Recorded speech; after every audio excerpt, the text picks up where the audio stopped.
પ્રતિસૂર્યે આગ્રહ કરીને ત્રણને પોતાના વિમાનમાં બેસાડીને હનુપુર તરફ રવાના થયા. વિમાનમાં છત પર મોતીઓનો એક ઝુમખો લટકી રહ્યો હતો. બાળક તેને પકડવા માટે માના ખોળામાંથી ઉછળ્યો. તેજ ગતિથી ચાલતા વિમાનમાંથી તે નીચે પર્વત પર જઈ પડ્યો. હાય, મારો પુત્ર, બચાવો, બચાવો! પ્રતિસૂર્યે તરત વિમાન નીચે ઉતાર્યું. જોયું તો આશ્ચર્યથી બોલ્યો, અંજના, જો, પર્વત શિખર ચૂરચૂર થઈ ગયું અને આ તારો લાડલો મલકી રહ્યો છે, રમી રહ્યો છે.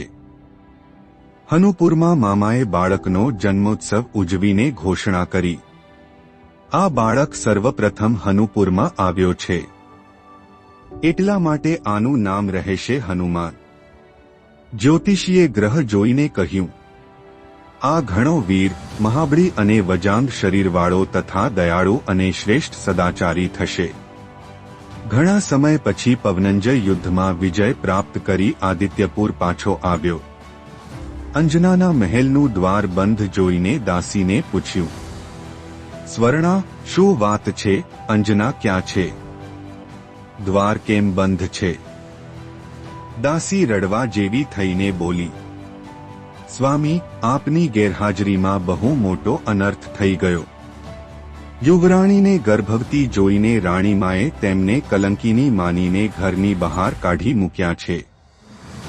સાંભળતા જ જાણે પવનંજયના પગ નીચેથી જમીન ખસી ગઈ.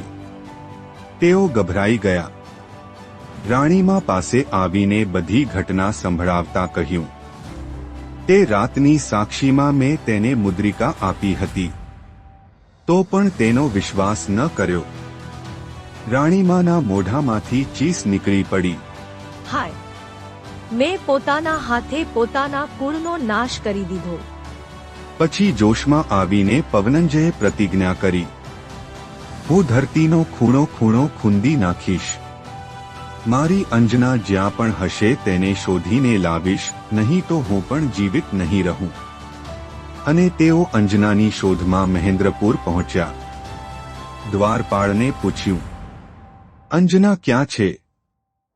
તેમના પર દુષ્વરિત્રનો આરોપ હોવાથી પિતાશ્રીએ રાજ્યની બહાર કાઢી મૂક્યા.